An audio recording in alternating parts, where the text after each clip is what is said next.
ನಮಸ್ಕಾರ. IPL kick ವಿಶೇಷ ಕಾರ್ಯಕ್ರಮಕ್ಕೆ ಸ್ವಾಗತ. ನಾನು ಸಿಂಚನ. ನಮ್ಮ RCB ಪ್ಲೇ ಆಫ್ಗೆ ಎಂಟ್ರಿ ಕೊಟ್ಟಿದೆ. ಇವತ್ತು ಪ್ಲೇ ಆಫ್ನ ಮೊದಲ ಪಂದ್ಯ RCB ಹಾಗೂ ಪಂಜಾಬ್ ಕಿಂಗ್ಸ್ ನಡುವೆ. ಎಸ್, ಇನ್ನೇನು ಕೆಲವೇ ಹೆಜ್ಜೆಗಳು ಕಪ್ನ ನಮ್ಮದಾಗಿಸಿಕೊಳ್ಳೋದಕ್ಕೆ. ಈ ಸಲ ಕಪ್ ನಮ್ದೇ ಅಂತ ಜೋರಾಗಿ ಕೂಗೋಕೆ. ಎಸ್, ಈ ಬಗ್ಗೆ ಸಾಕಷ್ಟು ಮಾತಾಡೋಣ. ಮೊದಲಿಗೆ ನಮ್ಮ ಸ್ಟುಡಿಯೋಗೆ ಬಂದಿರುವಂತಹ ಗೆಸ್ಟ್ಗಳನ್ನ ವೆಲ್ಕಮ್ ಮಾಡಿಬಿಡೋಣ. ಕ್ರೀಡಾ ವರದಿಗಾರರಾಗಿರುವಂತಹ ಪ್ರೇಮ್ ಕುಮಾರ್ ಅವರು ನಮ್ಮ ಜೊತೆ ಇದ್ದಾರೆ. Hello sir, welcome to the show. Thank you madam. ಜೊತೆಗೆ ಕ್ರೀಡಾ ವಿಶ್ಲೇಷಕರಾಗಿರುವಂತಹ ಮುಕುಂದ್ ಅವರು ನಮ್ಮ ಜೊತೆ ಇದ್ದಾರೆ. Hello sir, welcome to the show. Thank you. Yes, so Mukund sir, ನಿಮ್ಮಿಂದ ಶುರು ಮಾಡೋದಾದ್ರೆ, ಎಸ್, ಇನ್ನೇನು ಕೆಲವೇ ಹೆಜ್ಜೆಗಳು ಕಪ್ನ ನಮ್ಮ ಕೈಯಲ್ಲಿ ಹಿಡ್ಕೊಳ್ಳೋಕ್ಕೆ. ಸೊ ಇವತ್ತು ನಮ್ಮ ಪ್ಲೇ ಆಫ್ನ ಮೊದಲ ಮ್ಯಾಚ್ ನಡೀತಾ ಇರುವಂಥದ್ದು ಪಂಜಾಬ್ ವಿರುದ್ಧ. ಸೊ ಏನು ಹೇಳ್ತೀರಾ? ತುಂಬ ಎಕ್ಸೈಟ್ಮೆಂಟ್ ಇದೆ. ನನಗೊಬ್ಬರಿಗೆ ಅಷ್ಟಲ್ಲ, RCB ಅಭಿಮಾನಿಗಳಿಗಂತೂ ಸಿಕ್ಕಾಪಟ್ಟೆ ಎಕ್ಸೈಟ್ಮೆಂಟ್ ಇದೆ. ಯಾಕಂದರೆ ಇಷ್ಟು ವರ್ಷಗಳು ಕಾಯ್ತಾ ಇದ್ದಂಥ ಕ್ಷಣಗಳು ಆವಾಗ ಸ್ವಲ್ಪ ಬಂತು. ಟ್ಯೂಬ್ಲೈಟ್ ಥರ 2011, 2016 ಬಟ್ ಈ ಬಾರಿ ತುಂಬ ಸ್ಟ್ರಾಂಗ್ ಆಗಿ ನಾವು ಮಾತಾಡ್ಕೊಂಡೇ ಬಂದಿದ್ದೀವಿ. ಆಲ್ಮೋಸ್ಟ್ ಮೆಗಾ ಆ್ಯಕ್ಷನಿಂದ ನಾವು ಮಾತಾಡ್ಕೊಂಡು ಬಂದಿದ್ದೀವಿ. RCB ಟೀಮು ತುಂಬ ಸ್ಟ್ರಾಂಗ್ ಅಂತ. ಬಟ್ ಅದೇ ಜೊತೆಗೆ ನಾವು ಇನ್ನೊಂದು ಟೀಮ್ ಬಗ್ಗೆನೂ ನಾವು ಮಾತಾಡಿದ್ವಿ. ಪಂಜಾಬ್ ಕಿಂಗ್ಸ್ ಕೂಡ ಅಷ್ಟೇ ಸ್ಟ್ರಾಂಗ್ ಆಗಿದೆ ಅಂತ ಫಸ್ಟೇ ಮಾತಾಡಿದ್ವಿ. ಸೊ ಇಟ್ಸ್ ನಾವು ಇದು ಫ್ರಾಂಚೈಸಿ ಯಾವತ್ತು ಒಳ್ಳೆ ಡಿಸಿಷನ್ಸ್ ತೊಗೊಳುತ್ತೆ ಮ್ಯಾನೇಜ್ಮೆಂಟ್, ಅದ್ರ ರಿಸಲ್ಟ್ ಹೇಗಿರುತ್ತೆ ಅನ್ನೋದು ಈ ಸೀಸನಲ್ಲಿ ತುಂಬ ಚೆನ್ನಾಗಿ ಗೊತ್ತಾಗಿದೆ. ಅದರಲ್ಲೂ RCB ಅಭಿಮಾನಿಗಳು ತುಂಬ ಖುಷಿ ಪಡ್ತಿದ್ದಾರೆ. ಬಟ್ ಇನ್ನೊಂದು ಗುಡ್ ನ್ಯೂಸ್ ಏನಂದರೆ, ಇದೇ ಪಿಚ್ನಲ್ಲಿ ನಾವು ಇದೇ ಟೀಮನ್ನು ಲಾಸ್ಟ್ ಮಂತ್ ನಾವು ಸೋಲಿಸಿದ್ವಿ 20ನೇ ತಾರೀಕು. ಸೊ ಇವಾಗ ಮತ್ತೆ ಅದೇ ಪಿಚ್ನಲ್ಲಿ ಬರ್ತಾ ಇರೋದ್ರಿಂದ ಇದಾಗಿದೆ. ಇನ್ನೊಂದು RCBಗೆ ಮೇಯ್ನ್ ಅಂದರೆ ವಿರಾಟ್ ಕೊಹ್ಲಿ ಇದೇ ಪಿಚ್ನಲ್ಲಿ 50 ಕೂಡ ಹೊಡೆದಿದ್ರು. ಸೊ ಈಗ ಹೇಗೆ ಅನ್ನಿಸ್ತಾ ಇದೆ ಅಂದರೆ, ಎಲ್ಲನೂ ಕೂಡ ಬರ್ತಾ ಇದೆ RCBಗೆ. ಬಟ್ ಇವಾಗ ಒಂದೇ ಒಂದು ಆಗಬೇಕಾಗಿರೋಂಥ ಇದೇನಪ್ಪ ಅಂದರೆ, ಜಸ್ಟ್ ವಿನ್ ಆಗಬೇಕು. ಅದು ಇವತ್ತೇ ವಿನ್ ಆದರೆ ಒಳ್ಳೇದು. ಯಾಕಂದರೆ ಟೆನ್ಷನ್ ಇಲ್ಲ. ಈಗ ಎರಡೂ ಟೀಮ್ಗಳಿಗೆ ಟೆನ್ಷನ್ ಇಲ್ಲ. ಏನಪ್ಪ ಅಂದರೆ ಜಸ್ಟ್ ವಿನ್ ಆಗಬೇಕು. ಇವಾಗ ಏನಪ್ಪ ಸೋತ್ರು ಅಂದರೆ ನಮ್ಗೆ ನೆಕ್ಸ್ಟ್ ಮ್ಯಾಚ್ ಇದೆ ಅಂತ ಒಂದು ಇದಿರುತ್ತೆ. ಸೊ ಆತಂಕ ಇರಲ್ಲ, ಪ್ರೆಷರ್ ಇರಲ್ಲ. ಹಾಗಾಗಿ ಗೆದ್ದು ಬಿಡಬೇಕು. ಒಂದ್ಸಲಿ ಗೆದ್ದರು ಅಂದರೆ ನಾಳೆ ಮುಂಬೈ ಇಲ್ಲ ಗುಜರಾತ್ ಬಂದರೂ ಕೂಡ ಇದು ಕ್ವಾಲಿಫೈಯರ್ 2ನಲ್ಲಿ ಪ್ರೆಷರ್ ಬಿಲ್ಡ್ ಆಗಿಬಿಡುತ್ತೆ. ಏನಪ್ಪ ಹೆಚ್ಚು ಕಮ್ಮಿ ಆದರೆ ಟೂರ್ನಿಮೆಂಟಿಂದನೇ ಔಟ್ ಆಗ್ಬೋದಾ ಅನ್ನೋ ಒಂದು ಟೆನ್ಷನ್ ಬರುತ್ತಲ್ಲ, ಆ ಟೆನ್ಷನ್ ಬರಬಾರ್ದು ಅಂದರೆ ನಾವು ಇವತ್ತು ಗೆದ್ಕೊಂಡ್ಬಿಡ್ಬೇಕು. ಎಸ್, ಇನ್ನು ಪ್ರೇಮ್ ಸರ್, ಟಾಪ್ 2 ಅಲ್ಲಿರುವಂಥದ್ದು ನಮ್ಮ RCB 2016 ಆದಮೇಲೆ 9 ವರ್ಷಗಳ ಬಳಿಕ ಟಾಪ್ 2 ಅಲ್ಲಿರುವಂಥದ್ದು. ಸೊ ಪ್ಲೇ ಆಫ್ಗೆ ಎಂಟ್ರಿ ಕೊಟ್ಟಿದೆ. ಸೊ ಇವತ್ತಿನ ಮ್ಯಾಚ್ ಬಗ್ಗೆ ನೀವೇನು ಹೇಳ್ತೀರಾ? ಮೇಡಮ್, ಇವಾಗಲೇ ಮುಕುಂದ್ ಸರ್ ಹೇಳಿದಂಗೆ ಸಾಕಷ್ಟು ನಿರೀಕ್ಷೆ, ಒಂದಿಷ್ಟು ಬಯಕೆಗಳು ಎಲ್ಲವನ್ನ ಈ ಬಾರಿ ನಾವು ಈಡೇರಿಸ್ತೀವಿ ಅಂತ. ಪ್ರತಿ ಬಾರಿ ಮುಂದಿನ ಸಲ ಕಪ್ ನಮ್ದೇ ಅನ್ನುವ ಸ್ಲೋಗನ್ ಬರ್ತಾ ಇತ್ತು. ಈ ಸಲ ಕಪ್ ನಮ್ದೇ ಅಂತ ಹೇಳ್ಬಿಟ್ಟಿದ್ದೀವಿ. ಅದಕ್ಕೆಲ್ಲ ಅಂಕಿಅಂಶಗಳು, ಸಂಖ್ಯಾಶಾಸ್ತ್ರಗಳು, ಆಮೇಲೆ ಬೇರೆಯವರ ಸೋಲುಗಳು ಕ್ವಾಲಿಫೈಯಲ್ಲಿ ಎಲ್ಲವೂ ಕೂಡ ಪ್ಲಸ್ ಆಗಿನೇ ಬಂತು. ಜೊತೆಗೆ RCB ಶ್ರಮಕ್ಕೆ ತಕ್ಕಂತೆ ಆಡಿ ಕಳೆದ ಪಂದ್ಯದಲ್ಲಿ ಕೂಡ ಅದ್ಭುತವಾಗಿ ಗೆಲುವು ಸಾಧಿಸೋ ಮೂಲಕ ನಾವು ರೆಡಿ ಇದ್ದೀವಿ ಅಂತ ಹೇಳಿದೆ. ಬಟ್ ಈ ಪಿಚ್ಚಲ್ಲಿ ಒಂದು ಲಾಭ ಅಂತ ಹೇಳಿದ್ರೆ, ಇವ್ರ ಮೇಲೇನೆ ನಾವು ಗೆದ್ದಿದ್ದೀವಿ. ಅದೊಂದು ಆತ್ಮವಿಶ್ವಾಸ ನಮಗೆ ಹೆಚ್ಚಿದೆ. ಜೊತೆಗೆ ಈ ಪಿಚ್ನಲ್ಲಿ ಆಡ್ಲಿಕ್ಕೆ ನಮ್ಗೆ ಇವತ್ತು ಒಂದಿಷ್ಟು ಆತಂಕ RCBಗೆ ಅಂದ್ರೇನೆ ಇಂಜುರಿ ಸಮಸ್ಯೆ ಒಂದನ್ನು ಹೊರತುಪಡಿಸಿದ್ರೆ ಉಳಿದ ಯಾವುದೇ ರೀತಿಯ ಸಮಸ್ಯೆ RCBಲಿ ಕಾಣ್ತಾ ಇಲ್ಲ. ಇನ್ನು ಮುಖಾಮುಖಿ ಅಂತ ನೋಡಕ್ ಹೋಗೋದಾದ್ರೂ ಅಷ್ಟೇ, ಇವರು ಒಂದು 35 ಬಾರಿ ಮುಖಾಮುಖಿ ಆಗಿದ್ರೆ 17ರಲ್ಲಿ RCB ಗೆಲುವು ಕಂಡಿದ್ರೆ 18ರಲ್ಲಿ ಪಂಜಾಬ್ ಗೆಲುವು ಕಂಡಿದೆ. ಬಟ್ ಈ ಬಾರಿ ಪಂಜಾಬ್ ಟೀಮ್ನ RCBಗೆ ಕಂಪೇರ್ ಮಾಡೋದಂದ್ರೆ, ಈ ವರ್ಷದ IPL ನಲ್ಲಿ ಅವ್ರದ್ದೊಂದಿಷ್ಟು ಬ್ಯಾಟಿಂಗ್ ಲೈನಪ್ ಅನ್ನ ನೋಡ್ಬೇಕು ಅಂತ ಹೇಳಿದ್ರು ಕೂಡ RCBಗೆ ಪಂಜಾಬ್ ಏನ್ ಸುಲಭದ ತುತ್ತಲ್ಲ. ಯಾಕಂತ ಹೇಳಿದ್ರೆ ಭರ್ಜರಿಯಾಗಿ ಆಡ್ತಾ ಇದ್ದಾರೆ. ಒಂದು ಕಡೆಗೆ ನಮಗೆ ರನ್ ಮಿಷಿನ್ ಅಂತ ಹೇಳಿದ್ರೆ 602 ರನ್ ಹೊಡೆದ್ಬಿಟ್ಟು ಒಂದು ಒಳ್ಳೆಯ ಲಯದಲ್ಲಿದ್ದಾರೆ ಕೊಹ್ಲಿ. ಇನ್ನೊಂದು ಕಡೆಗೆ ಅಲ್ಲೂ ಕೂಡ 514 ರನ್ ಅನ್ನು ಬಾರಿಸ್ಬಿಟ್ಟು ಶ್ರೇಯಸ್ ಅಯ್ಯರ್ ಕೂಡ ಒಂದಿಷ್ಟು ಮಧ್ಯಮ ಕ್ರಮಾಂಕದಲ್ಲಿ ಭದ್ರವಾಗಿದೆ. ನಮಗೆ ಓಪನಿಂಗು ಎರಡೂ ತಂಡದಲ್ಲೂ ಕೂಡ RCB ಅನುಭವಿ ಓಪನರ್ಸ್ ಇದ್ರೆ, ಅಲ್ಲಿ ಯುವಕರಾದ್ರೂ ಕೂಡ ಒಳ್ಳೆಯ ಲಯದಲ್ಲಿದ್ದಾರೆ. ನಂತರ ಇಂಗ್ಲಿಷು ಶ್ರೇಯಸ್ ಅಯ್ಯರ್ ಇರ್ಬೋದು, ಹಾಗೆ ನೆಹಲ್ ವಧೇರಾ, ಶಶಾಂಕ್ ಸ್ಟೋನಿಸ್, ಇಲ್ಲಿ ಆಕ್ರಮಣಕಾರಿ ಆಟಗಾರರು ಇನ್ಫಾರ್ಮ್ ಅಲ್ಲಿ ಇದ್ದಾರೆ. ನಮ್ಮಲ್ಲಿ ಒಂದಿಷ್ಟು ರಜತ್ ಪಟೇದಾರ್ ಸ್ವಲ್ಪ ಸರ್ಕಸ್ ಮಾಡ್ತಾ ಇದ್ದಾರೆ. ಮಧ್ಯಮ ಕ್ರಮಾಂಕದಲ್ಲಿ ಜಿತೇಶ್ ವಿನ್ ಮಾಡಿಸ್ತಾ ಇರಲಿಲ್ಲ. ಈಗ ನೋಡಿ, ಮಯಾಂಕ್ ಅಗರ್ವಾಲ್ ಅವರ ಒಂದು ಸಿಚುಯೇಷನ್ ನೋಡಿ ಬ್ಯಾಟ್ ಬೀಸುವುದು ಅಂದ್ರೆ ಆ ಒಂದು ಅವಶ್ಯಕತೆ ಏನಿದೆ. ಅಲ್ಲಿ ಸಿಂಗಲ್ ತೆಗೆದ್ರು ಪರವಾಗಿಲ್ಲ, ಒಬ್ರು ಹಿಟ್ ಮಾಡ್ಬೇಕಾದ್ರೆ ಪಾರ್ಟ್ನರ್ಶಿಪ್ ಬೇಕು ಅಂತ ನೋಡಿ 107 ರನ್ನಿನ ಪಾರ್ಟ್ನರ್ಶಿಪ್ ತಂದ್ರು. ಅಲ್ಲಿ ಹಿಂದಿನ ಒಂದಿಷ್ಟು ಆಟಗಾರ ಇದ್ದಾರೆ ನಮಗೆ ಬಿಗ್ ಹಿಟ್ಟರ್ಸ್ ಅಂತ, ಅವರು ಆ ಕಡೆ ಗಮನನೇ ವಹಿಸಲಿಲ್ಲ, ನಾವೇ ಮುಗಿಸ್ಬಿಡೋಣ ಅಂತ. ಅದು ಒಳ್ಳೆಯ ಬೆಳವಣಿಗೆ. ಇನ್ನೊಂದು ಕಡೆಗೆ ಈ ಪಿಚ್ಚಲ್ಲಿ 4 ಮ್ಯಾಚ್ ಆಗಿದ್ರೆ 200+ ಆಗಿದ್ರೆ 120 ರನ್ನಿಗೆ ಆಲ್ಔಟ್ ಆಗಿರೋದು ಕೂಡ ಇದೆ. ಯಾಕಂದ್ರೆ 120ಕ್ಕಿಂತ ಕಮ್ಮಿಗೆ ಆಲ್ಔಟ್ ಆಗಿದ್ದಾರೆ. ಈ ಎರಡೂ ತರದೊಂದು ಮಿಕ್ಸ್ಟ್ರಿ ಇದೆ ಈ ಪಿಚ್ಚಲ್ಲಿ. ಜೊತೆಗೆ ನಮಗೆ ಅಲ್ಲಿ ಚಹಲ್ ಈ ಬಾರಿ ಆ ಕಡೆ ಆಡ್ತಾ ಇದ್ದಾರೆ, ಸ್ಟಾರ್ ಸ್ಪಿನ್ನರು. ನಮ್ಮಲ್ಲಿರೋ ಸ್ಪಿನ್ನರ್ಗಳು ಕೂಡ ಕಳೆದ ಮ್ಯಾಚ್ ಇವ್ರ ಮೇಲೆ ಏನು ಗೆದ್ದಿದ್ವಿ ಈ ಪಿಚ್ಚಲ್ಲಿ, ಸುಯೇಶ್ 2 ವಿಕೆಟ್ ತೆಗೆದ್ರೆ, ಕೃಣಾಲ್ ಪಾಂಡೆ ಕೂಡ 2 ವಿಕೆಟ್ ತೆಗೆದಿದ್ದಾರೆ. ಹಾಗಾಗಿ 75 ರನ್ ಹೊಡೆದಿರೋದು ಕೊಹ್ಲಿ ಅದೇ ಪಿಚ್ಚಲ್ಲಿ. ಎಲ್ಲರೂ ಕೂಡ ತುಂಬಾ ಚೆನ್ನಾಗಿ ಆಡಿದ್ದಾರೆ. ಮೇ ಬಿ ಇವತ್ತು ಹೆಜಲ್ವುಡ್ ಆಡ್ಬೋದು ಅನ್ನೋದಿದೆ. ರಜತ್ ಪಟೇಲರ್ ಕೂಡ ಗಾಯ ಆಗಿರೋದ್ರಿಂದ ಅವ್ರು ಒಳ್ಳೆ ಫಾರ್ಮ್ ಕಂಡ್ಕೋತಲ್ಲ. ಇನ್ನೊಂದ್ ಕಡೆಗೆ ಇವತ್ತು ಟೀಮ್ ಡೇವಿಡ್ ಆಡುವುದು 90% ಡೌಟ್. ಮೇ ಬಿ ಅವರ ಬದಲಿ ಸ್ಥಾನವನ್ನ, ಜೊತೆಗೆ ಬೌಲಿಂಗ್ ಒಂದಿಷ್ಟು ಕಳಪೆ ಆಗ್ತದೆ. ಕಳೆದ ಮ್ಯಾಚ್ ಅಲ್ಲಿ ನೋಡಿದ್ರೆ ಎಕಾನಮಿಲಿ ಯಾರೂ ಬೌಲಿಂಗ್ ಮಾಡಿಲ್ಲ. 51 ರನ್ ಶಪರ್ಡ್ ಕೊಟ್ರೆ, 40 ಚಿಲ್ಡ್ರೆನ ದಯಾಳ್ ಮತ್ತೆ ಭುವನೇಶ್ವರ್ ಬಿಟ್ಕೊಟ್ರು. ಹಾಗಾಗಿ ಸಾಕಷ್ಟು ದುಬಾರಿ ಆಗಿದ್ದು ಬೌಲಿಂಗ್ ವಿಭಾಗ. ಅದನ್ನ ಸ್ವಲ್ಪ ಚೇತರಿಸ್ಕೊಂಡ್ರೆ ನಾವು ಮೇ ಬಿ ಇವತ್ತಿನ ಪಂದ್ಯವನ್ನ ಈಸಿಯಾಗಿ ಗೆದ್ಬಿಟ್ಟು ಮುಂದಿನ ಹಂತಕ್ಕೆ ಆರಾಮಾಗಿ ಹೋಗ್ಬೋದು. ಎಸ್, ಇನ್ನೊಬ್ರು ಗೆಸ್ಟ್ ಕೂಡ ನಮ್ಮನ್ನ ಜಾಯ್ನ್ ಆಗಿದ್ದಾರೆ. ಕ್ರೀಡಾ ವಿಶ್ಲೇಷಕರಾಗಿರುವಂತಹ ರವೀಶ್ ಅವರು ನಮ್ಮನ್ನ ಜಾಯ್ನ್ ಆಗಿರುವಂತದ್ದು. Hello sir, welcome to the show. Yes sir, so ನಮ್ಮ RCB ತಂಡ ಮುನ್ನುಗ್ತಾ ಇದೆ ಎಲ್ಲ ರೆಕಾರ್ಡ್ಸ್ನು ಬ್ರೇಕ್ ಮಾಡಿ. ಸೊ ಇವತ್ತು ಪ್ಲೇ ಆಫ್ ಪಂದ್ಯ, ಸೊ ಏನು ಹೇಳ್ತೀರಾ? ಇವತ್ತು ವೆರಿ ಕ್ರೂಷಲ್ ಡೇ. ಏನಕ್ಕೆ ಅಂತಂದರೆ RCB ಪ್ಲೇ ಆಫಲ್ಲಿ 3-4 ಪೊಸಿಷನ್ ಬರ್ತಾಯಿತ್ತು. ಈಗ ಟಾಪ್ 2 ಬಂದಿದೆ ತುಂಬ ಇದಾದಾಗಿಂದ. ಸೊ 2014-16 ಕೂಡ ಹೀಗೆ ಬಂದಿತ್ತು ನಮ್ಮ RCB. ಈಗ ಕೂಡ ಸೇಮ್ ಅದೇ ಸ್ಟೇಜಿಗೆ ಬಂದಿದೆ. ಒಂದೇ ಒಂದು ಸ್ಟೆಪ್ನ ಅವ್ರು ಏನಾದ್ರು ಒಂದು ಸ್ವಲ್ಪ ಕ್ರೂಷಲ್ ಆಗಿ ಚೆನ್ನಾಗಿ ಒಂದು ಸ್ವಲ್ಪ ಇಂಟೆಂಟಿಂದ ಮ್ಯಾಚ್ನ ವಿನ್ ಮಾಡಿದ್ರೆ, ಸೊ ನಮಗೆ ಗೆಲುವು ತುಂಬ ಹತ್ರ ಇದೆ. ಸೊ ಈ ಚಾನ್ಸ್ನ ನಾವು ಯಾವತ್ತೂ ಬಿಟ್ಕೊಡೋದಕ್ಕೆ ಹೋಗಬಾರ್ದು. ನಮ್ಮಲ್ಲೂ ಕೂಡ ಇಂಟೆಂಟ್ ಪ್ಲೇಯರ್ಸ್ ತುಂಬ ಚೆನ್ನಾಗಿದ್ದಾರೆ, ಒಳ್ಳೆ ಫಾರ್ಮಲ್ಲಿದ್ದಾರೆ. ಸೊ ಅವ್ರ ಕಡೆನೂ ಕೂಡ ಅಷ್ಟೇ ಪ್ರಬಲವಾಗಿದ್ದಾರೆ. ಯಾಕಂದರೆ ಈಗ ನೋಡಿದ್ರೆ ಈ ಸೀಸನಲ್ಲಿ ಇಬ್ಬರು ಸಮಬಲ ಮಾಡಿದ್ದಾರೆ. ಅವ್ರು ಬಂದು ಬ್ಯಾಂಗ್ಳೂರಲ್ಲಿ ಗೆದ್ದಿದ್ದಾರೆ, ನಾವು ಹೋಗಿ ಪಂಜಾಬಲ್ಲಿ ಗೆದ್ದಿದ್ದೀವಿ. ಸೊ ಈ ಮ್ಯಾಚ್ನ ಮಾತ್ರ ನಾವು ತುಂಬ ಕ್ರೂಷಲ್ ಆಗಿ ತಗೊಳ್ಳೇಬೇಕಾಗಿದೆ. ಏನಕ್ಕೆ ಅಂತಂದರೆ ಈಗ ವಿರಾಟ್ ಕೊಹ್ಲಿ ಒಂದು ಕ್ರೇಜ್ ತುಂಬ ಇದೆ. ಸೊ ನಮ್ಮ 18 ಅನ್ನೋದು ಒಂದು ಬೇರೆ ನಮಗೆ ತುಂಬ ಮ್ಯಾಚಪ್ ಆಗ್ತಾರೆ ನಂಬರು. ಸೊ ಆ ನಂಬರ್ ಲಕ್ನ ನಾವು ರಿಯಲಿ ಮೀಟ್ ಮಾಡಲೇಬೇಕು. ಏನಕ್ಕೆ ಅಂತಂದರೆ ಎಲ್ಲ ನೆಕ್ ಮೂಮೆಂಟಲ್ಲೇ ನಾವು ಲೂಸ್ ಆಗಿರೋಂಥ ಮ್ಯಾಚ್ಗಳು ಅದು ಪ್ಲೇ ಆಫಲ್ಲಿ. ಯಾಕಂದರೆ ನಾವು 2009 ಫೈನಲ್ಸ್ ನೋಡಿದ್ರು ಕೂಡ ಜಸ್ಟ್ 6 ರನ್ಸಲ್ಲಿ ಆ ಟೈಮಲ್ಲಿ ತುಂಬ ಮಿಸ್ ಆಗಿರೋಂಥ ಚಾನ್ಸಸ್ ಸಿಕ್ಕಾಬಿಟ್ಟೆ ಇತ್ತು. ಈ ಟೈಮಲ್ಲಿ ಆ ಥರ ಯಾವುದೇ ಒಂದು ಸಣ್ಣ ಪುಟ್ಟ ಮಿಸ್ಟೇಕ್ಸ್ಗಳನ್ನ ಮಾಡದೆ ನಾವು ಮುಂದುಕ್ತಾ ಹೋಗಲೇಬೇಕು. ಏನಕ್ಕೆ ಅಂತಂದರೆ ನಮ್ಮಲ್ಲಿ ಲಾಸ್ಟ್ ಮ್ಯಾಚ್ ನೋಡಿದಾಗ ಸ್ವಲ್ಪ ಒಂದಷ್ಟು ಫೀಲ್ಡಿಂಗಲ್ಲೇ ಆಗಿರ್ಬೋದು, ಬೌಲಿಂಗಲ್ಲೇ ಆಗಿರಲಿ, ಒಂದಷ್ಟು ಲೂಪ್ ಹೋಲ್ಸ್ಗಳು ಕಾಣಿದೆ. ಸೊ ಅದನ್ನು ನಾವು ಈ ಸಲ ಕವರಪ್ ಮಾಡಲೇಬೇಕಾಗಿದೆ. ಏನಕ್ಕೆ ಅಂತಂದರೆ ಒಳ್ಳೆ ಎಲ್ಲ T20 ಸ್ಪೆಷಲಿಸ್ಟೇ ಇರೋದಿಲ್ಲ ನಮ್ಮಲ್ಲಿ. ಸೊ ಯಾಕಂದರೆ ಅವ್ರ ಟೀಮಲ್ಲೂ ಕೂಡ ಅದೇ ಥರ ಮಾಡ್ಕೊಂಡು ಬಂದಿದ್ದಾರೆ. ಈಗೆಲ್ಲ ಯಂಗ್ಸ್ಟರ್ಸ್ ಈಗ ನೋಡಿ ಪ್ರಿಯಾಂಶ್ ಆರ್ಯನ್ ಒಳ್ಳೆ ಫಾರ್ಮಲ್ಲಿದ್ದಾರೆ ಈಗ. ಸೊ ಯಾಕಂದರೆ ಪ್ಲೇ ಫಸ್ಟ್ ಪವರ್ ಪ್ಲೇಲಿ ಎಷ್ಟಾಗಬೇಕೋ ಅಷ್ಟು ಮ್ಯಾಕ್ಸಿಮೈಸ್ ರನ್ ಮಾಡ್ತಾ ಇದ್ದಾರೆ. ಸೊ ಆ ಒಂದು ಅವ್ರಿಗೆ ಇನಿಷಿಯಲ್ ಪಿಕಪ್ ಚೆನ್ನಾಗಿ ಸಿಕ್ಕಿದ್ರೆ ಥ್ರೂ ಔಟ್ ದ ಮ್ಯಾಚ್ ತೊಗೊಂಡೋಗ್ಬಿಡ್ತಾರೆ. ಸೊ ನಾವು ಯಾವುದೇ ಒಂದು ಪಾಯಿಂಟಲ್ಲೂ ಕೂಡ ನಾವು ಯಾವುದೇ ಬ್ಯಾಕಪ್ ಆಗಬಾರ್ದು, ಯಾವುದೇ ಕೂಡ ಲೂಸ್ ಔಟ್ ಆಗಬಾರ್ದು.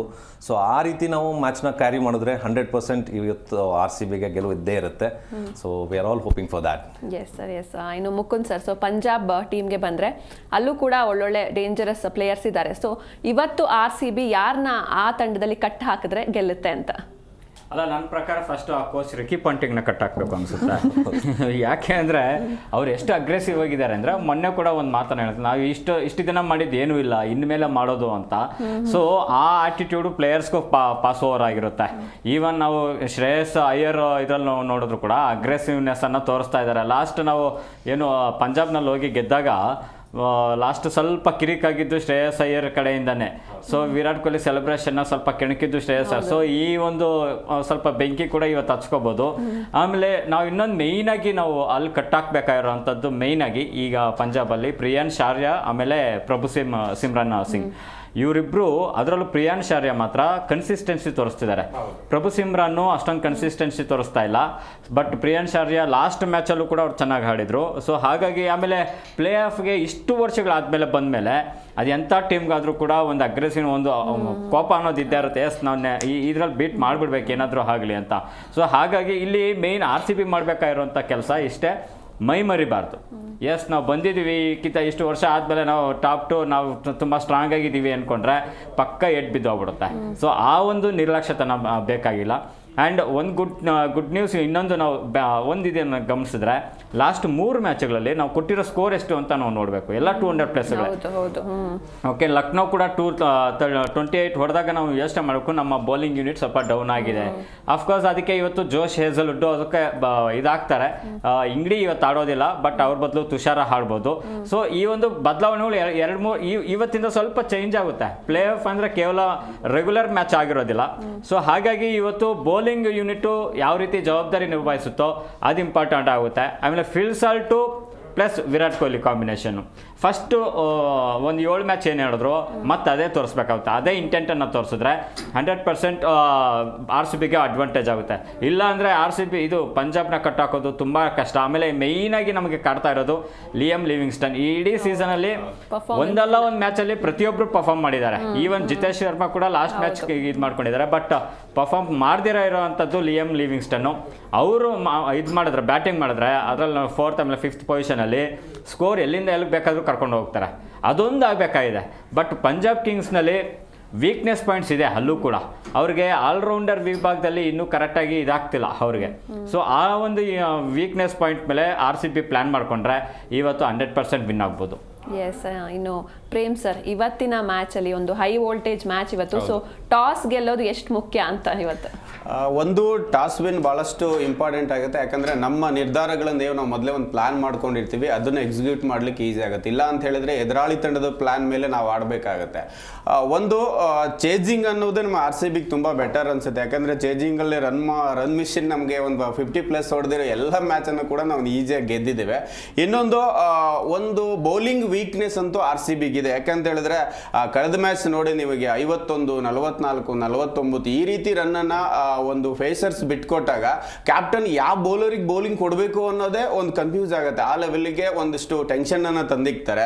ಮೇ ಬಿ ಹೆಜಲ್ವುಡ್ ಇಲ್ಲದೆ ಇರೋದೇ ಪವರ್ ಪ್ಲೇಯಲ್ಲಿ ಅಷ್ಟೊಂದು ರನ್ ಹೋಗ್ಲಿಕ್ಕೆ ಕಾರಣ ಆಗ್ತಿದೆ. ಯಾಕಂದರೆ ನುವಾನ್ ಕೂಡ ಮೊದಲ ಪಂದ್ಯದಲ್ಲೇನೆ ನಿಮಗೆ ಅವತ್ತು ಡಾಟ್ ಬಾಲ್ ಪ್ರಶಸ್ತಿಯನ್ನು ತೆಗೆದುಕೊಂಡಿದ್ದಾರೆ. 10 ಡಾಟ್ ಬಾಲ್ ಹಾಕ್ತಾರೆ. ಅಂದರೆ ನಾವು ಎಷ್ಟು ಡಾಟ್ ಬಾಲ್ಗಳನ್ನು ಹಾಕ್ತೀವೋ ಅಷ್ಟು ಎದುರಾಳಿ ತಂಡದ ಮೇಲೆ ಒತ್ತಡ ಹಾಕ್ತೀವಿ. ಅವಾಗ ಅವರು ಬಿಗ್ ಹಿಟ್ಗಳ ಮೊರೆ ಹೋಗ್ತಾರೆ. ಒಂದು ಕ್ಲಿಯರ್ ಮಾಡ್ತಾರೆ, ಇಲ್ಲ ಅಂದ್ರೆ ಕ್ಯಾಚ್ ಆದರೂ ಆಗುತ್ತೆ. ಆ ನಿಟ್ಟಿನಲ್ಲಿ ವಿಕೆಟ್ ಆದರೂ ಕಳ್ಕೋತಾರೆ. ಇಲ್ಲಿ ನಾವು ಒಂದು ಕಡೆಗೆ ನಾವು ಪಂಜಾಬ್ನ ನೋಡ್ತಾ ಹೋಗೋದಾದ್ರೆ ನಮ್ಮ ವೀಕ್ನೆಸ್ ಇರೋದು ಬೌಲಿಂಗ್, ಅದನ್ನ ಸರಿ ಮಾಡ್ಕೊಳ್ಬೇಕು. ಯಾಕೆ ಅಂತ ಹೇಳಿದ್ರೆ ಪಂಜಾಬಲ್ಲಿ ಆರಂಭದಿಂದನೇ ಸರ್ ಹೇಳ್ತಾ ಇದ್ರು ಪ್ರಿಯಾಂಶು ಒಳ್ಳೆಯ ಲಯದಲ್ಲಿ ಇದ್ದಾರೆ. ನಿಮಗೆ ಪ್ರಭು ಸಿಮ್ರಾನ್ ಸಿಂಗ್ ಆದರೂ ಅಷ್ಟೇ ಬಿಗ್ ಹಿಟ್ ಮಾಡ್ತಾರೆ. ಇಂಗ್ಲಿಷ್ ಬಂದ್ರು ಅಷ್ಟೇ ನೋಡಿ. ಮೊನ್ನೆ ನಾವು ಒಳ್ಳೆಯ ಬೌಲರ್ ಅಂದ್ರೆ MIಯಲ್ಲಿ ಬೂಮ್ರಾನ ನಾವು ಯಾರು ಬೀಟ್ ಮಾಡಕ್ ಆಗಲ್ಲ ನೋಡಿ. ಬೂಮ್ರಾಗೆ ಎಫರ್ಟ್ಲೆಸ್ ಆಗಿ ಆಡಿದ್ರು. ಒಂದು ಸೆಮಿಫೈನಲ್ ಮತ್ತು ಫೈನಲ್ ಅನ್ನುವ ಒಂದು ಪಂದ್ಯಗಳು ಏನಿರ್ತಾವೋ ಅಂತಹ ಪಂದ್ಯಗಳಲ್ಲಿ, ಅದರಲ್ಲೂ ಆಸ್ಟ್ರೇಲಿಯನ್ ಪ್ಲೇಯರ್ಸ್ ಏನಾದರೂ ಇದ್ರೆ ಅವರು ತಂಡವನ್ನ ಬೇರೆ ರೀತಿಗೆ ತೆಗೆದುಕೊಂಡು ಹೋಗ್ತಾರೆ ಅನ್ನೋಕ್ಕೆ ಮೊನ್ನೆ ಇಂಗ್ಲಿಷ್ ಆಡಿರುವ ಮ್ಯಾಚೇ ಕಾರಣ ಆಗುತ್ತೆ. ಇನ್ನೊಂದು ಕಡೆಗೆ ಶ್ರೇಯಸ್ ಅಯ್ಯರ್ ಅದ್ಭುತ ಲಯದಲ್ಲಿ ಇದ್ದಾರೆ ಈ ಸೀಸನ್ ಅಲ್ಲಿ. ಹಾಗಾಗಿ ಅವರನ್ನ ಕಟ್ಟಿ ಹಾಕಲಿಕ್ಕೆ ನಾವು ಕ್ರಮ ತೆಗೆದುಕೊಳ್ಬೇಕು. ಇನ್ನು ನಮಗೆ ನೆಹಾಲ್ ವಧೇರಾ ಕೂಡ ಒಳ್ಳೆ ಲಯದಲ್ಲಿದ್ದಾರೆ. ಜೊತೆಗೆ ಶಶಾಂಕ್ ಒಂದು ಮ್ಯಾಚ್ ಆಡಿದ್ರೆ ಒಂದು ಮ್ಯಾಚ್ ಆಡಲ್ಲ, ಹಾಗಂತ ಅವ್ರನ್ನ ನೆಗ್ಲೆಕ್ಟ್ ಮಾಡೋಕ್ಕಾಗಲ್ಲ. ಡೆತ್ ಓವರ್ಸ್ ಅಲ್ಲಿ ತುಂಬಾ ಚೆನ್ನಾಗಿ ಬ್ಯಾಟ್ ಬೀಸ್ತಾರೆ. ಜೊತೆಗೆ ಸ್ಟೋನಿಶ್ ಸೇರ್ಕೊಂಡಿರೋದ್ರಿಂದ ಡೆತ್ ಓವರ್ನ ನಮ್ಮ ಬೌಲರ್ಸ್ ಏನಾದರೂ ಮಾರಿದ್ರೆ ಮತ್ತು 260+ ನಾವು ನೋಡಬೇಕಾಗುತ್ತೆ ಒಂದು ವೇಳೆ ಅವ್ರದ್ದು ಫಸ್ಟ್ ಬ್ಯಾಟಿಂಗ್ ಆದ್ರೆ. ಹಾಗಾಗಿ ಇನ್ನೊಂದು ಕಡೆಗೆ ಬೌಲಿಂಗ್ ಅಂತ ಬಂದಾಗ ಶಿಸ್ತುಬದ್ಧ ಕ್ರಮ ಬೌಲಿಂಗ್ ದಾಳಿಯನ್ನು ಅವ್ರು ಮಾಡ್ತಾ ಇದ್ದಾರೆ. ಹಾಗಂತ RCB ವೀಕ್ ಇಲ್ಲ. ಯಾಕಂದ್ರೆ ಈ ಬಾರಿ ನಾವು ಹೋದ ಬಾರಿ ಎಲ್ಲ ನೋಡ್ತಾ ಇದ್ದೀವಿ KGF ಸ್ಟಾರ್ಸ್ ಅಷ್ಟೇ ಆಡಬೇಕು, ಉಳಿದರೆ ಆಡಲ್ಲ ಅಂತ. ಈ ಬಾರಿ 7-8 ಜನ ಎಲ್ಲ ಡಿಫ್ರೆಂಟ್ ಮ್ಯಾನ್ ಆಫ್ ದಿ ಮ್ಯಾಚ್ಗಳನ್ನು ತೆಗೆದುಕೊಂಡಿದ್ದಾರೆ ನಮಗೆ. ಪ್ಲೇಯರ್ ಆಫ್ ದಿ ಮ್ಯಾಚ್ ಅನ್ನ. ಈ ಪ್ಲೇಯರ್ ಆಫ್ ದಿ ಮ್ಯಾಚ್ ಏನ್ ಹೇಳುತ್ತೆ ಅಂದ್ರೆ ಟೀಮಲ್ಲಿ ಬೇರೆ ಬೇರೆ ಪರ್ಫಾರ್ಮ್ ಮಾಡ್ತಿದ್ದಾರೆ ಅಂತ. ಅಂದ್ರೆ ಯಾರು ಬೇಕಾದ್ರೂ ಟೀಮ್ ಗೆಲ್ಸ್ಬೋದು ಅಂಥದ್ದೊಂದು ಸಿಚುಯೇಷನ್ RCB ಅಲ್ಲಿ ಇದೆ ಅಂತ. ಇವತ್ತು ಟೀಮ್ ಡೇವಿಡ್ ಸ್ಥಾನದಲ್ಲಿ ಯಾರು ಆಡ್ತಾರೆ? ಲಿವಿಂಗ್ ಸ್ಟೋನ್ ಏನಾದರೂ ತುಂಬಾ ಚೆನ್ನಾಗಿ ಆಡ್ತಾರ, ಅಥವಾ 5 ಜನ ಬೌಲರ್ ಕಾಂಬಿನೇಷನ್ ಏನಾದ್ರು ಮಾಡ್ಕೊಂಡು ಸೀಪಟ್ಟನ್ನು ಆಡಿಸ್ಕೊಳ್ತಾರ, ಏನ್ ಮಾಡ್ತಾರೆ ಅನ್ನೋದು ಅದೊಂದು ವಿಭಾಗದಲ್ಲಿ ಒಂದಿಷ್ಟು ಬದಲಾವಣೆಯನ್ನ ಬಿಟ್ರೆ RCB ತುಂಬಾ ಚೆನ್ನಾಗಿದೆ. ಜೊತೆಗೆ ಸಾಲ್ಟ್ ಇನ್ನೊಂದಿಷ್ಟು ಬಿಗ್ ಇನ್ನಿಂಗ್ಸ್ ಅನ್ನ ಕಟ್ಟಬೇಕಾಗತ್ತೆ. ಕೊಹ್ಲಿ ಮೇಲೆ ಸಾಕಷ್ಟು ಜವಾಬ್ದಾರಿ ಬೀಳುತ್ತೆ. ನಂತರ ರಜತ್ ಯಾವಾಗ ಇಂಜುರಿ ಆಯಿತು ಅದಾದ್ಮೇಲೆ 250 ಅಷ್ಟೇ ನೋಡಿರೋದು. ಅದಾದ್ಮೇಲೆ ಅವ್ರು ಕಂಬ್ಯಾಕೇ ಮಾಡ್ತಿಲ್ಲ. ಮೇ ಬಿ ಆ ಸ್ಥಾನ ಒಂಚೂರು ಕನ್ಫರ್ಮ್ ಆಗಬೇಕು. ಯಾಕಂದ್ರೆ 3ನೇ ಕ್ರಮಾಂಕದಲ್ಲಿ ಅವ್ರು ಮೊನ್ನೆ ಆಡಿಸಿದಾಗ ಒಳ್ಳೆ ಪೊಸಿಷನ್, ಅವ್ರು ಒಂದು ಒಳ್ಳೆಯ 6 ಅನ್ನ ಬಾರಿಸಿದ್ರು. ಓಕೆಪ್ಪ ಫಾರ್ಮಿಗೆ ಮರಳಿದ್ರು ಅಂದ್ಕೊಂಡ್ವಿ. ಅದಾದ್ಮೇಲೆ ಬೇಗ ವಿಕೆಟ್ ಹೋಯ್ತು. ನಾವು ಮಧ್ಯಮ ಕ್ರಮಾಂಕದಲ್ಲಿ ಒಂದಿಷ್ಟು ಬದಲಾವಣೆಯನ್ನು ಮಾಡಿಕೊಂಡ್ರೆ 100% ಫಿಟ್ ಇದ್ದೀವಿ. ಭುವಿ ಒಂದ್ ಸ್ವಲ್ಪ ಲಯದಲ್ಲಿ ಬೌಲಿಂಗ್ ಮಾಡಿದ್ರೆ ಅವ್ರ ಸೀನಿಯಾರಿಟಿನ ಒಂದ್ ಸ್ವಲ್ಪ ಇವೆರಡು ಮ್ಯಾಚ್ ಅಲ್ಲಿ ತೋರಿಸಿದ್ರೆ ನಾವು 2 ಸ್ಟೆಪ್ ಅಷ್ಟೇ ಇರೋದು. ಯಾಕಂದ್ರೆ ಕ್ವಾಲಿಫೈಗೆ ಬಂದಿರೋರು ನಾವು ಸೀದಾ ಫೈನಲ್ಗೆ ಹೋಗೋದು ತುಂಬಾ ಅಡ್ವಾಂಟೇಜ್. ಯಾಕಂದ್ರೆ ಪಂಜಾಬ್ 14ರಲ್ಲಿ ಕೂಡ ಕ್ವಾಲಿಫೈ 1 ಆಡಿ ತಿರ್ಗಾ ಸೋತು ಮತ್ತೆ ಎಲಿಮಿನೇಟರ್ ಅಲ್ಲಿ ಗೆದ್ದಿರೋ ತಂಡ ಜೊತೆ ಕ್ವಾಲಿಫೈ 2 ಆಡಿ ಫೈನಲ್ಗೆ ಬಂದಿತ್ತು. ಮೇ ಬಿ ಇವತ್ತು ಹಾಗೆ ಆಗತ್ತೇನೋ ಅಂತ ನಂಗೆ ಅನಿಸ್ತಾ ಇದೆ. ಎಸ್ ಏನು ರವೀಶ್ ಸರ್, ಇವತ್ತಿನ ಗೆಲುವು ತುಂಬಾ ಮುಖ್ಯ. ಸೊ ಆಲ್ರೆಡಿ ಡಿಸ್ಕಸ್ ಮಾಡಿದ್ವಿ ಬೌಲಿಂಗ್ ಸ್ವಲ್ಪ ವೀಕ್ ಇದೆ ಹಾಗೆ ಅಂತ. ಸೊ ಇವತ್ತಿನ ಮ್ಯಾಚ್ ಅಲ್ಲಿ RCB ಬ್ಯಾಟಿಂಗ್ ಹಾಗೂ ಬೌಲಿಂಗ್ ಅಲ್ಲಿ ನಿಮ್ಮ ಪ್ರಕಾರ ಏನೆಲ್ಲ ಚೇಂಜಸ್ ಮಾಡ್ಕೊಂಡ್ರೆ ಒಳ್ಳೇದು ಅಂತ? ಬೌಲಿಂಗ್ ಅಲ್ಲಿ ತುಂಬಾ ಎಕ್ಸ್ಪೀರಿಯನ್ಸ್ ಭುವಿ ಇದ್ದಾರೆ. ಸೊ ಮೇಜರ್ ಏನಂತಂದ್ರೆ ಅವರು ಸ್ವಲ್ಪ ಎಕ್ಸ್ಪೀರಿಯನ್ಸ್ ಪ್ಲೇಯರ್ಸ್ ಆದರೆ ಏನಾಗ್ತಾರೆ, ಕೆಲವರು ರೀಡ್ ಮಾಡಕ್ಕೆ ಹೋಗ್ತಾರೆ ಬೌಲರ್ಸ್ನ. ಸೊ ಈಗೆಲ್ಲ ಯಂಗ್ಸ್ಟರ್ಸ್ ಹೇಗಿದ್ದಾರೆ ಅಂತಂದರೆ ಅವ್ರನ್ನ ರೀಡು ಮಾಡೋಕೆ ಹೋಗಲ್ಲ. So they are just going strike ಹಾಗೆ ಮಾಡ್ತಾರೆ. ಅದರಿಂದ ಸೊ ಅವ್ರುಗಳು ಕೆಲವು ಟೈಮು ಯಾವ ಥರ ಮಾಡಬೇಕು ಅನ್ನೋದು ಗೊತ್ತಾಗ್ತಾ ಇಲ್ಲ. ಈಗ ಲಾಸ್ಟ್ ಮ್ಯಾಚಲ್ಲಿ ನೋಡಿದ್ರು ಕೂಡ ಭುವಿ ಅವ್ರದ್ದು ಲೈನ್ ಆ್ಯಂಡ್ ಲೈನ್ ಸ್ವಲ್ಪ ಆ ಕಡೆ ಈ ಕಡೆ ಹೋಗ್ತಾ ಇದೆ. ಯಾಕಂದರೆ ಟಾಸ್ ಬಾಲ್ಗಳು ಜಾಸ್ತಿ ಮಾಡ್ತಾ ಇದ್ದಾರೆ, ಸ್ವಲ್ಪ ಔಟ್ ಆಫ್ ದ ಲೈನಲ್ಲಿ ಜಾಸ್ತಿ ಕೊಡ್ತಾರೆ. ಅದರಿಂದ ಈಸಿಯಾಗಿ ಸ್ಟ್ರೈಕ್ ಮಾಡೋಂಥ ಕೆಲವೊಂದು ಚಾನ್ಸಸ್ಗಳಿದೆ. ಇದನ್ನ ಅವ್ರೇನಾದ್ರು ಸ್ವಲ್ಪ ಕಂಟ್ರೋಲ್ ತೊಗೊಂಡ್ರೆ, ಈವನ್ ನುವಾನ್ ಕೂಡ ಹಾಗೆ ಮಾಡಿದ್ರು, ಒಳ್ಳೆ ಪೇಸ್ ಇತ್ತು ಅವ್ರಿಗೆ, ಒಳ್ಳೆ ಓಪನಿಂಗ್ ಕೊಟ್ಟರು. ಸೊ ಬಟ್ ಏನಾಗ್ತಾ ಇದೆ, ಅವ್ರದ್ದೆಲ್ಲ ಟಾಸ್ ಆಗ್ತಾ ಇದೆ ಎಲ್ಲ ಬಾಲ್ಸ್ಗಳು. ಸೊ ಹಾಗಾಗಿ ಅದನ್ನೆಲ್ಲ ಒಂಚೂರು ಅವ್ರು ಏನಾದ್ರು ಅದನ್ನ ಲೈನ್ ಆ್ಯಂಡ್ ಲೈನ್ ತೊಗೊಂಡ್ರೆ ಸೊ ಬೌಲಿಂಗಲ್ಲಿ ಫುಲ್ ಆಗ್ಬೋದು. ಆಮೇಲೆ ಸ್ವಲ್ಪ ಕುನಾಲ್ ಪಾಂಡ್ಯ ಅವ್ರದ್ದು ಕೂಡ ಮಿಡಲ್ಲಿ ತುಂಬ ಒಳ್ಳೆ ರೋಲ್ ಪ್ಲೇ ಮಾಡಬೇಕಾಗತ್ತೆ ಅವರು. ಏನಕ್ಕೆ ಅಂತಂದರೆ ಈಗ ಓಪನಿಂಗಲ್ಲಿ ಪವರ್ ಪ್ಲೇ ಫೀಲ್ಡ್ ರಿಸ್ಟ್ರಿಕ್ಷನ್ ಇರುತ್ತೆ ನಮಗೆ. ಸೊ ಹಾಗಾಗಿ ಏನಾಗುತ್ತೆ, ರನ್ಸ್ ಹೋಗೋದು ಕಾಮನಲ್ಲಿ. ಸೊ ಕೆಲವೊಂದಷ್ಟು ಜನ ಒಳ್ಳೆ ಬೌಲರ್ಸ್ಗಳು ಬಂದರೆ ಹಿಡಿದಾಕ್ಬೋದು. ಒಂದೆರಡು ವಿಕೆಟ್ ಏನಾದ್ರು ಪವರ್ ಪ್ಲೇನ ಬೀಳ್ತು ಅಂತಂದರೆ 100% ಅವರು ಒಂದು ಸ್ವಲ್ಪ ಸ್ಟೆಪ್ ಬ್ಯಾಕ್ ಆಗ್ತಾರೆ, ಸ್ವಲ್ಪ ನಾರ್ಮಲ್ ಗೇಮ್ಗೆ ಬರ್ತಾರೆ. ಇಲ್ಲ ಅಂತಂದರೆ ಏನು ಮಾಡ್ತಾರೆ, ತುಂಬ ನುಕ್ಕೊಂಡು ಮೂವ್ ಮಾಡೋಕ್ಕೆ, ರನ್ನ ಮ್ಯಾಕ್ಸಿಮೈಸ್ ಮಾಡೋದಕ್ಕೆ ಹೋಗ್ತಾರೆ ಪವರ್ ಪ್ಲೇಯಲ್ಲಿ. ಸೊ ಆ ಟೈಮಲ್ಲಿ ನೆಕ್ಸ್ಟು ನಾವು ಏನಾದ್ರು ಒಂದು ಸ್ವಲ್ಪ ಸ್ಪಿನ್ನರ್ಸ್ಗಳನ್ನ ನಾವು ರೋಲ್ಗೆ ತೊಗೊಂಬಂದರೆ, ಸೊ ಈಗ ಸ್ವಪ್ನಿಲ್ ಇದ್ದಾರೆ, ಸೊ ಈಗ ಕುನಾಲ್ ಪಾಂಡ್ಯ ಇದ್ದಾರೆ. ಸೊ ಇವ್ರುಗಳೇನಾದ್ರು ಮುಂದಕ್ಕೆ ಬಂದು ಒಂದು ಸ್ವಲ್ಪ ಅವ್ರೇನಾದ್ರು ಒಳ್ಳೆ ಕಾಂಟ್ರಿಬ್ಯೂಟ್ ಮಾಡಿದ್ರೆ ಸೊ ನಾವು ಆರಾಮಾಗಿ ಅವ್ರನ್ನ 150, 160 ಒಳಗೆ ಕಟ್ ಹಾಕೋಂಥ ಚಾನ್ಸಸ್ ಇರುತ್ತೆ ನಮಗೆ. ಅಷ್ಟು ಬಂದುಬಿಟ್ರೆ ನಮ್ಮದು ಕಂಪ್ಲೀಟ್ಲಿ ಈಸಿ ಗೇಮ್ ಆಗುತ್ತೆ ನಮಗೆ. ನಾವು ಇನ್ನೂ ಒಂದು ಸ್ವಲ್ಪ ಬ್ಯಾಟಿಂಗಲ್ಲಿ ಆರಾಮಾಗಿ ಇಂಪ್ರೂವ್ ಮಾಡ್ಕೊಬೋದು. ಬ್ಯಾಟಿಂಗಲ್ಲಿ ಏನಾಗ್ತಾ ಇದೆ ಅಂತಂದರೆ, ಈಗ ನಮಗೆ ಫಿಲ್ ಸಾಲ್ಟ್ ಆಗಲಿ ಮತ್ತು ನಮಗೆ ವಿರಾಟ್ ಕೊಹ್ಲಿ ಆಗಲಿ ಒಳ್ಳೆ ಸ್ಟಾರ್ಟೇ ಸಿಗ್ತಾ ಇದೆ. 3, 4, 5 ಓವರ್ಸಲ್ಲಿ ನೋಡಿದ್ರೆ ನೀವು ಆಲ್ಮೋಸ್ಟ್ ಅರೌಂಡ್ 60 ರನ್ಸ್ ತನಕ ರೀಚ್ ಆಗ್ತಾ ಇದ್ದೀವಿ. ಅದಾದಮೇಲೆ ಏನಾಗ್ತಾ ಇದೆ, ವಿಕೆಟ್ ಕೊಳ್ಕೊತಾ ಇದ್ದೀವಿ. ಸೊ ಆ ಕಳ್ಕೊಳ್ಳೋದನ್ನ ಸ್ವಲ್ಪ ಅವಾಯ್ಡ್ ಮಾಡ್ಕೊಬೇಕು. ನಾವು ಒಂದು ಸ್ವಲ್ಪ ರನ್ ಬರ್ತಾ ಇದೆ ಅಂದಾಗ ಒಂದು ಸ್ವಲ್ಪ ಸ್ಟ್ರಾಟಜಿ ಯೂಸ್ ಮಾಡಿ, ಯಾರು ಹಿಟ್ ಮಾಡ್ತಾ ಇದ್ದಾರೆ ಅವ್ರನ್ನ ಕಂಟ್ರೋಲ್ ಬಿಟ್ಟು ಅವ್ರನ್ನ ಇನ್ನೊಬ್ರು ನಾನ್ ಸ್ಟ್ರೈಕಲ್ಲಿ ಒಂದು ಸ್ವಲ್ಪ ಮೂವ್ ಮಾಡಿಕೊಂಡ್ರೆ ಸೊ ಐ ಥಿಂಕ್ ಒಂದು 10 ಓವರ್ಸ್ ಓಪನಿಂಗ್ ಚೆನ್ನಾಗಿ ಬಂತು ಅಂತಂದರೆ ನಮಗೆ ಸೊ ಈಸಿ ಸ್ಕೋರ್ ಬರೋಂಥ ಚಾನ್ಸಸ್ ಇದ್ದೇ ಇರುತ್ತೆ. ಸೊ ಅದ್ರ ಜೊತೆಗೆ ನಮಗೆ ಈಗ ಜಿತೇಶ್ ಶರ್ಮಾ ಕೂಡ ಒಳ್ಳೆ ಫಾರ್ಮಲ್ಲಿದ್ದಾರೆ, ಅವರು ಒಳ್ಳೆ ಶೋಕೇಸ್ ಮಾಡಿದ್ದಾರೆ ಅವರು ಒಂದು ಇನ್ನಿಂಗ್ಸ್ನ. ಸೊ ಅದ್ರ ಇನ್ನು ನಮಗೆ ರಜತ್ ಪಡಿದಾರ್ದವ್ರ ಕಡೆಯಿಂದ ಒಂದು ಒಳ್ಳೆ ಇನ್ನಿಂಗ್ಸ್ ಬರಬೇಕಾಗಿದೆ. ಮತ್ತು ನಮ್ಮಲ್ಲಿ ಆಲ್ರೌಂಡರ್ ಕುನಾಲ್ ಪಾಂಡ್ಯದವರು ಕೂಡ ಯಾವ ಟೈಮಲ್ಲಿ ಬೇಕಾದ್ರೂ ಅವರು ರೋಲ್ನ ಚೆನ್ನಾಗಿ ಪ್ಲೇ ಮಾಡ್ತಾರೆ. ಯಾವ ಟೈಮಲ್ಲಿ ಇಳಿಸಿದ್ರು ಕೂಡ he can easily maximise the run. So he is also good hitter. So ಹಾಗಾಗಿ ಆಮೇಲೆ ಜೊತೆಗೆ ನಮಗೆ ಇನ್ನು ಶಪರ್ಡ್ ಇದ್ದಾರೆ. ಶಪರ್ಡ್ ಕೂಡ ಆ್ಯಕ್ಚುಲಿ ಅವ್ರು ಒಂದು ಇನ್ನಿಂಗ್ಸ್ ನೋಡಿದ್ಮೇಲೆ ನಮಗೆ ಮ್ಯಾಕ್ಸಿಮೈಸ್ ಆಗಿಬಿಟ್ಟಿದೆ. ವಿತಿನ್ 10 ಬಾಲ್ಸಲ್ಲಿ what kind of a changes ಎಂಥ ಮ್ಯಾಜಿಕ್ ಮಾಡ್ಬೋದು ಅಂತ. He is also very magical player. So ಇಷ್ಟೆಲ್ಲ ಲೈನ್ ಆ್ಯಂಡ್ ಲೆಂತ್ ಇದ್ದಾಗ ನಮಗೆ ಸೊ ಒಳ್ಳೆ ಟೀಮ್ ಇದ್ದಾಗ ಸೊ ಎಲ್ಲರೂ ಕಾಂಟ್ರಿಬ್ಯೂಟ್ ಮಾಡೋದು ತುಂಬ ಅವಶ್ಯಕತೆ ಇರುತ್ತೆ ಇಲ್ಲಿ. ಯಾಕಂದರೆ T20ಯಲ್ಲಿ ನಾವು ಅನ್ಕೊಂತೀವಿ ಇವ್ರು 4 ಜನ ಇವ್ರು 5 ಜನ ಮಾಡಿದ್ರೆ ಮ್ಯಾಚ್ ವಿನ್ ಆಗಿಬಿಡ್ತೀವಿ ಅಂತ. ಹಾಗಲ್ಲ. ಸೊ ಈವನ್ ಟೇಲ್ ಎಂಡಲ್ಲೂ ಕೂಡ ಮ್ಯಾಚ್ ವಿನ್ ಮಾಡಿಸೋರು ತುಂಬ ಇದ್ದಾರೆ. ಸೊ ಯಾಕಂದರೆ ಯಾವ ಮೂಮೆಂಟಲ್ಲಿದ್ರೂ ಕೂಡ ನಾವು ಗೇಮಿಂದ ಆಚೆ ಬರಬಾರ್ದು. ಸೊ ಎನಿ ಮೂಮೆಂಟಲ್ಲಿ ನಮ್ಮ ರೋಲ್ಸ್ ಬಂತು ಅಂದರೆ ನಾವು ಅದನ್ನ ಕರೆಕ್ಟಾಗಿ ನಿಭಾಯಿಸೋಂಥ ತಾಕತ್ತಿರಬೇಕು. ಯಾಕಂದರೆ ನಾವು ಎಲ್ಲನೂ ಪ್ರೆಷರ್ನ ನಾವು ವಿರಾಟ್ ಕೊಹ್ಲಿಗೆ ಆಗಲಿ ಓಪನರ್ಸ್ಗೆ ಆಗಲಿ ಅವ್ರು ಕೊಡೋದಕ್ಕಾಗಲ್ಲ. ಯಾಕಂದರೆ ಕೆಲವು ಟೈಮ್ ಅವರು ಕ್ಲಿಕ್ ಆಗ್ತಾರೆ, ಕೆಲವು ಟೈಮ್ ಒಂದಷ್ಟು ಟೈಮ್ ಫ್ಲಾಪ್ ಆಗೋಂಥ ಚಾನ್ಸಸ್ ಇರುತ್ತೆ. ಅದಾದಮೇಲೆ ಆ್ಯಸ್ ಎ ನಮ್ಮ ರೆಸ್ಪಾನ್ಸಿಬಿಲಿಟಿ, ನಾವು ಪ್ಲೇಯರ್ಸ್ ಆಗಿ ನಾವು ಏನೇನು ಕಾಂಟ್ರಿಬ್ಯೂಟ್ ಮಾಡಬೇಕು ಅಂತ ಎಲ್ಲರೂ ಅರ್ಥ ಮಾಡ್ಕೊಂಡ್ರೆ I think it will be a smooth play for RCB. Yes sir. ಇನ್ನು ಮುಕುಂದ್ ಸರ್, ಇವತ್ತಿನ ಪಿಚ್ ರಿಪೋರ್ಟ್ ಬಗ್ಗೆ ನೋಡೋದಾದ್ರೆ ಸೊ ಈ ಪಿಚ್ನಲ್ಲಿ ನಾವು ಸ್ಕೋರನ್ನು ಚೆನ್ನಾಗೇ ನೋಡ್ಬೋದು. ಯಾಕಂದರೆ ಮಳೆ ಏನಿಲ್ಲ, ಪಿಚ್ಚು ಆಲ್ಮೋಸ್ಟ್ ಡ್ರೈ ಆಗಿರುತ್ತೆ. ಸೊ ಬ್ಯಾಟಿಂಗಿಗೆ ಸ್ವಲ್ಪ ಹೆಲ್ಪ್ಫುಲ್ಲಾಗೇ ಇರುತ್ತೆ. ಮತ್ತು 200+ ನಾವು ನೋಡ್ಬೋದು ಇವತ್ತಿನ ಈ ವಾತಾವರಣ ನಾವು ನೋಡಿದ್ರೆ. ಅದು ಡಿಪೆಂಡ್ ಆನ್ ಬ್ಯಾಟ್ಸ್ಮ್ಯಾನ್ ಇದ್ರ ಮೇಲೇ ಹೋಗುತ್ತೆ. ಯಾಕಂದರೆ ಕೆಲವರು ಎಂಥ ಪಿಚ್ ಆಗಿದ್ರು ಕೂಡ ಸ್ವಲ್ಪ ನೆಗ್ಲೆಕ್ಟ್ ಮಾಡಿದ್ರೆ ಬೌಲರ್ಗಳು ಡಾಮಿನೇಟ್ ಮಾಡೋದು ಇದು. ಆಮೇಲೆ ಅವ್ರ ಬೌಲಿಂಗನ್ನು ನಾವು ಯೋಚನೆ ಮಾಡೋಣ. ಮೇಯ್ನಾಗಿ ಹರ್ಷದೀಪ್ ಸಿಂಗು ಆಮೇಲೆ ಹರ್ಪ್ರೀತ್ ಬ್ರಾರ್ ಇದ್ದಾರಲ್ಲ, ನೀವು ಇವರಿಬ್ಬರನ್ನ ನೋಡಿ. ನೀವು ಹರ್ಷದೀಪ್ ಸಿಂಗ್ ಆದರೂ ವಿರಾಟ್ ಕೊಹ್ಲಿ ಇದರಲ್ಲಿ ಓಕೆ ಸಮಾಧಾನಕರ ಬೌಲಿಂಗ್. ಆದರೆ ಹರ್ಪ್ರೀತ್ ಬ್ರಾರ್ 1 ಸಲ 2 ಸಲ ಆಲ್ರೆಡಿ ಔಟ್ ಮಾಡಿದ್ದಾರೆ ವಿರಾಟ್ ಕೊಹ್ಲಿಯನ್ನು ಇಡೀ IPL ಹಿಸ್ಟ್ರಿಯಲ್ಲಿ.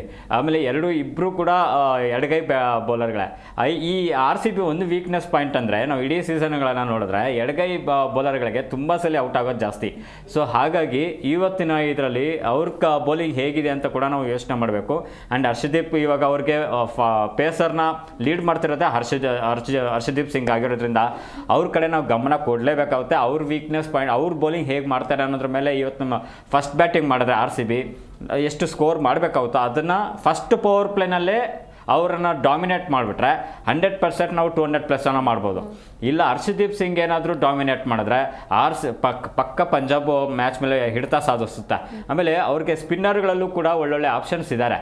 ಸೊ ಅಂದರೆ ಅವ್ರಿಗೆ ಶ್ರೇಯಸ್ ಅಯ್ಯರ್ ಕ್ಯಾಪ್ಟನ್ಸಿ ಇಲ್ಲಿ ಮೇಯ್ನಾಗಿ ನಾವು ತಿಳ್ಕೊಬೇಕು.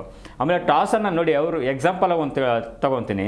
ಇದೇ ಪಂಜಾಬ್ ಟೀಮು ಬೆಂಗಳೂರಿನಲ್ಲಿ ಆಡಿದಾಗ ಮಳೆ ಬಂದಿತ್ತು, ಫುಲ್ ಇದಾಯಿತು. ಆದರೆ ಅವ್ರ ಅದೃಷ್ಟಕ್ಕೆ ಏನಾಯಿತು ಅಂದರೆ ಮಳೆ ಬಂದ ಮೇಲೆ ಅವ್ರು ಟಾಸ್ ಗೆದ್ದರು. ಸೊ ಹಾಗಾಗಿ ಅವರು ಫೀಲ್ಡಿಂಗ್ ಅನ್ನ ತಗೊಂಡ್ಬಿಟ್ರು. ಅದೇ ಅವ್ರೇನಾದ್ರು ಟಾಸ್ ಹೊತ್ತು ನಾವೇನಾದ್ರೂ ಫೀಲ್ಡಿಂಗ್ ತಗೊಂಡಿದ್ರೆ ಅವತ್ತು ಮ್ಯಾಚ್ ರಿಸಲ್ಟ್ ಬೇರೆ ಇರ್ತಾ ಇತ್ತು. ಮೇ ಬಿ ಇವತ್ತು ಟಾಪ್ ನಲ್ಲಿ ನಾವ್ ಇರ್ತಾ ಇದ್ವಿ. ಸೊ ಹಾಗಾಗಿ ಶ್ರೇಯಸ್ ಅಯ್ಯರ್ ಸ್ವಲ್ಪ ತಲೆ ಓಡಿಸ್ತಾರೆ. ಬಟ್ ನಮ್ಮಿದ್ರಲ್ಲಿ ಏನಾಗಿದೆ ಅಂದ್ರೆ ಇವಾಗ ರಜತ್ ಪಟ್ಟಿದಾರ್ ಕ್ಯಾಪ್ಟನ್ಸಿಯಾಗಿ ಬರ್ತಾ ಇಲ್ಲ. ಮೇ ಬಿ ಇವತ್ತು ಬರ್ಬೋದು. ಜಿತೇಶ್ ಶರ್ಮಾ ಇನ್ನ ಅಷ್ಟೊಂದು ಪರಿಪಕ್ವತೆ ಇಲ್ಲ. ಆಮೇಲೆ ಅವ್ರು ಆಟ ಆಡಿದ್ದು ಕೂಡ ದಿನೇಶ್ ಕಾರ್ತಿಕ್ ಅವರನ್ನ ಸ್ವಲ್ಪ ಹುರಿದುಂಬಿಸಿದ್ರು. ಹಾಗಾಗಿ ಅವರು ಆ ಮ್ಯಾಚಲ್ಲಿ ಅಗ್ರೆಸಿವ್ ಇದನ್ನು ತೋರಿಸು. ಪ್ರತಿ ಮ್ಯಾಚಲ್ಲೂ ಜಿತೇಶ್ ಶರ್ಮಾ ಗೆಲ್ಲಿಸ್ತಾರೆ ಅಂತಲೂ ನಾವು ಹೇಳೋಕ್ಕಾಗೋದಿಲ್ಲ. ಸೊ ಹಾಗಾಗಿ ಇಲ್ಲಿ ಕ್ಯಾಪ್ಟನ್ಸಿ ವಿಚಾರದಲ್ಲೂ ಕೂಡ ಟೀಮ್ RCB ಸ್ವಲ್ಪ ಸ್ಲೈಡ್ ಡೌನ್ ಇದೆ. But Shreyas Iyer very good captaincy hand.